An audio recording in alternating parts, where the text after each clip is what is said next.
L'univers. Immense, mystérieux, insondable. Mais si on vous disait qu'on pouvait le fabriquer, qu'on pouvait créer notre propre cosmos? Aujourd'hui, plongeons ensemble dans un voyage fantastique pour découvrir comment fabriquer l'univers.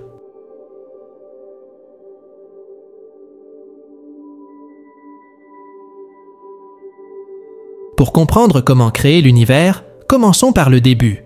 Vraiment le début. Le Big Bang. Imaginez une explosion, mais pas comme celle que vous voyez dans les films. Le Big Bang, c'est la naissance de tout.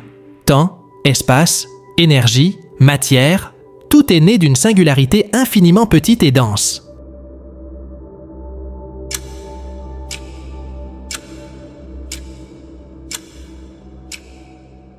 Tout a commencé il y a environ 13,8 milliards d'années. En une fraction de seconde, l'univers est passé d'une taille microscopique à celle de plusieurs milliards de kilomètres.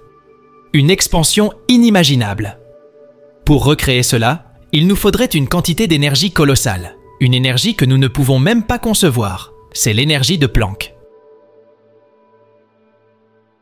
Une fois que nous avons notre explosion initiale, l'univers commence à se refroidir.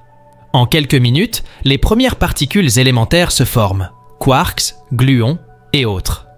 Ces particules vont s'assembler pour créer des protons et des neutrons. On appelle cette période la nucléosynthèse primordiale. Notre jeune univers est alors une soupe de particules et d'énergie. Mais il est encore très chaud, trop chaud pour que la lumière puisse se déplacer librement. Ce n'est que 380 000 ans plus tard, quand l'univers s'est suffisamment refroidi, que les électrons se combinent avec les noyaux pour former les premiers atomes. C'est le moment de la recombinaison.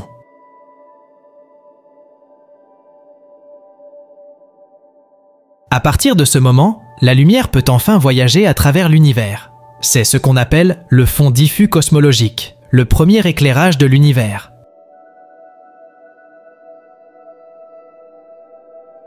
Mais pour fabriquer un univers, il ne suffit pas d'avoir des atomes flottants dans l'espace.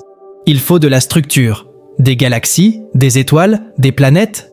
Comment passer du chaos initial à la magnificence ordonnée des cieux étoilés?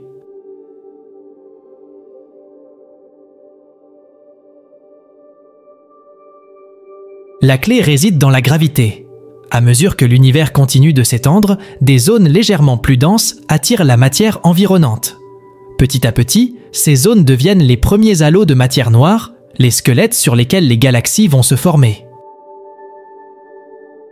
Les premiers quasars, ces noyaux galactiques ultra-lumineux, commencent à éclairer l'univers. Puis les premières étoiles s'allument, forgeant dans leur cœur les éléments lourds nécessaires à la formation des planètes et de la vie. Mais fabriquer un univers, ce n'est pas seulement une question de physique et de chimie. C'est aussi une question de temps. Des milliards d'années de formation stellaire, d'explosion de supernovas et de coalescence galactique. C'est une danse cosmique qui prend des éons.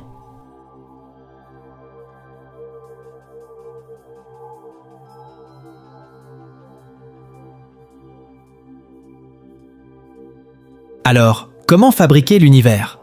Vous commencez par une singularité, ajoutez une dose massive d'énergie de Planck, laissez les forces fondamentales faire leur travail et attendez quelques milliards d'années.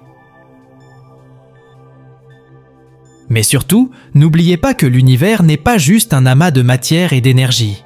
C'est un théâtre d'émerveillement, de mystères et de découvertes sans fin. Un reflet de notre quête incessante pour comprendre notre place dans le cosmos.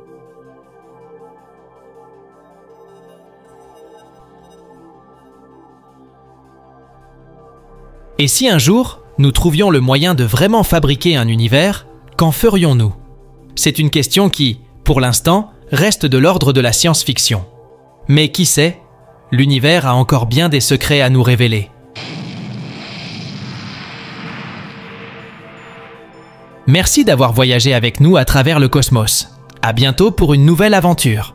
Et n'oubliez pas, le véritable voyage est celui de la connaissance.